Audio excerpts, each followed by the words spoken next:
So there's something about me that doesn't get things until I see them. And even then I might not get it. And I had studied this conflict for years. I had read the history. I had memorized the dates, 1917, 1948, 1967. I'd learned the geography and the topography of the land and studied the maps and connected them to the biblical stories I'd also studied. And I had read and learned everything I could just short of going to see for myself. Seeing for myself meant studying the faces and the lives of actual people. It meant experiencing cultural hospitality in a way, honestly, I'd never experienced it before. It meant breaking bread in people's homes and seeing the symbols that they placed on their tables and their walls. It meant asking how they were and caring about their answers. We met with leaders too, and we went to protests. We prayed with so many people, and we listened as best we could. I went, I saw, and I learned in ways that I couldn't do from afar. And I thought that I'd come back from this experience with stories to tell that would help people to understand better with a plan. Instead, I came back from the Holy Land in silence. It was too difficult. What I saw was too difficult and too complex. And then I would have the nerve to preach about Hebron, where Abraham and Sarah and Isaac and Rebekah and Jacob and Leah were buried. I would preach about Jericho, where Joshua and his army circled the city. I'd preach about Bethlehem, where Jesus was born, or Jerusalem, where Jesus turned over tables, was arrested, murdered, and rose again. I had the nerve to preach about all those places without ever, all places I had been, without ever mentioning the people who live there now, who live in consistent conflict. I knew about it, and I witnessed it with my own eyes. And I stayed silent. Why? Because I was afraid. I had complexified, problematized, and compartmentalized the conflict in what we call the Holy Land for long enough that I thought it appropriate and just to focus on what was thousands of years ago over there instead of what is right now. Because there's space, at least temporally, between us now and Jesus then. But if we talk about Palestine or the state of Israel, we're bound to set someone off, aren't we? For some of us, it's easier not to say anything. But the problem is that we're not saying something. What we're doing is only talking historically, while pretending that the place doesn't still exist, with the descendants of the people we read and preach about every week still living there. I said just a moment ago that there is temporal space between us and Jesus. But is there space between Jesus and the people who continue to walk the earth he trod centuries before, millennia before? And I think that is the central question of the Ascension. And that's our text from today from Luke. And we read it yearly to mark the end of the time in which we continue the resurrection celebration for 50 days until Pentecost. Penta is 50. After this, we go straight to the Acts of the Apostles, to the baby church celebrating its birthday at Pentecost next week. But here on this day, we have to wrestle with where Jesus was, is, and will be. So we hear that Jesus took his apostles as far as Bethany, which is just a smidge out of town from Jerusalem. Think of it as what we would call like a suburb today. So he took his apostles as far as Bethany, and then he was carried up into heaven. This, though, is the central question. When Jesus left, did he actually leave? When Jesus was carried up, did he turn away from the place of his birth and his death and his ascension? Because when you think about it, this region, this land we call holy, has been embroiled in conflict of one sort or another for a very long time, even before Jesus's time. And this is why the crowds in Jerusalem were so keen to have the messianic war conqueror they projected Jesus to be. They wanted their vision of peace. So it was a place of conflict even in Jesus's time. And after Jesus's time too, the Holy Land has always been a path between much larger states. And as far as we can tell, it's almost always been a route that was laden with conflict and conquerors, and very recently, even imperial colonizers like the British. But let me tell you something. Jesus could have been born anywhere, but was born right there. Right in that land of conflict. He lived there and died there and came back from death right there. He ascended right there. There was a whole globe in which God could have made God's immediate presence known, but God chose this holy land of conflict. But just then, was it just then that God chose to be present in the holy land? Because what about now? And I think this is a key question in our times. Why did Jesus walk an occupied land? Why did Jesus go to a space of incredible historic conflict? Why not go someplace a bit less controversial?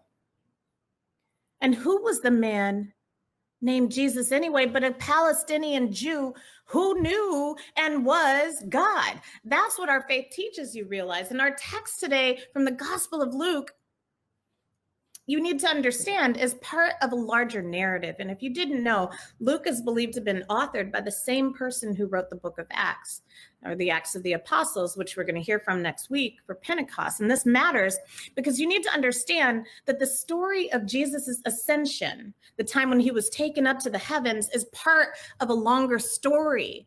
It's a yes and. Jesus didn't just disappear. He wasn't just sucked into the clouds. No, he had a plan. He had a people. He had an intervener, the Holy Spirit. He had teachings his followers would remember. Jesus wouldn't just disappear, but he would count on us. Do you realize that if Jesus, quad Jesus, human Jesus, Jesus walking this earth, had stuck around much longer, humans would have gotten him even more wrong? Jesus, the human, would have been a distraction to people because they would have focused way too much on him and not on each other. The people would have demanded he would take up arms. They'd be asking him to put on his ammo and load up his bombs and be a military fighter. But Jesus knew better and never saw the solution there. If Jesus were here right now, we'd be trying to arm him with our weapons for our cause. But Jesus was never about that life. Jesus came to give life, and life abundantly, not war. And he came to give life for everyone. And I have to believe that as Jesus looks at us now, looks on the very ground on which he trod, he would continue to weep, even as he did when he looked on Jerusalem in his own days. Jesus knew, and this is even clear in his response to the violence he met in his own life, that the solution to the problems he encountered, the solutions to the problems and the conflicts in the Holy Land, that solution was never, ever, ever going to be military. And echoing my friend and colleague, Rabbi Sharon Kleinbaum's thoughts on this, I would say that the same is true now. The way out of this is forward, but it's not with rockets or guns or bombs dropped or murdered children or leveled cities or shows of might or empty phrases or lies or the discarding of suffering bodies. We can't keep this up, y'all. And it is us, by the way. The US is just as responsible for what's happening over there as anyone else. And Jesus, you just have to remember this, Jesus rose with a blessing, not a curse on the land where he was murdered. And that blessing was more than just like a good feeling. It was a mandate, y'all, a pattern by which the rest of us must live. Jesus rose with a blessing so that we too would rise with blessings. With all the bad news around, I find myself just looking down to the ground, and my head has been bowed down. But it's hard to move forward when you can't look ahead. But hear this. Look to the lifter of my head. I will look to the lifter of my head. To the lifter of my head. For there is no other help I know. My strength comes from you, Jesus. See me through. For you're the lifter of my head. And friends, I will submit to this to you. Jesus needed to ascend so that we could look up to him. We need to lift our heads. We need to look up to find our strength. Otherwise, we're just going to be far too stuck in place.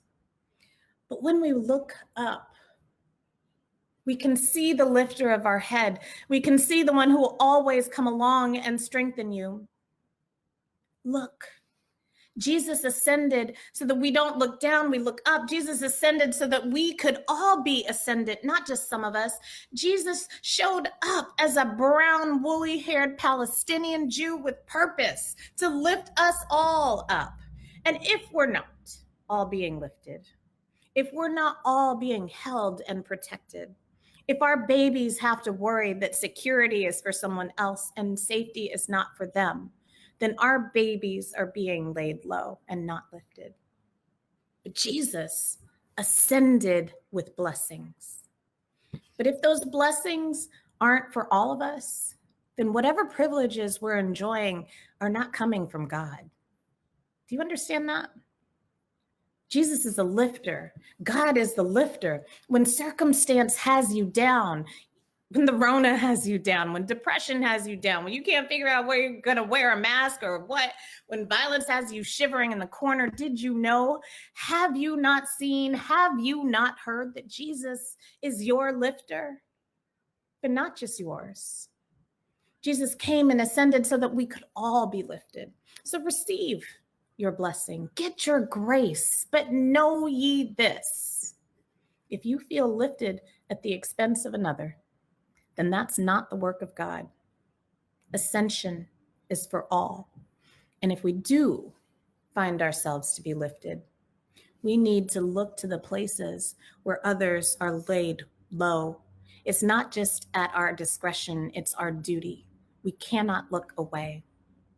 We must lift up everyone who is laid low. And as we do, just look to the heavens, look to the skies, look to the one who will carry you and hold you and carry and hold me too. Our help comes from the Lord. But be clear, our deliverance is only possible only when our neighbors are delivered too. So be lifted and lift your friend and your neighbor and your enemy. Rise with the Ascendant Jesus as we all ascend too. Amen.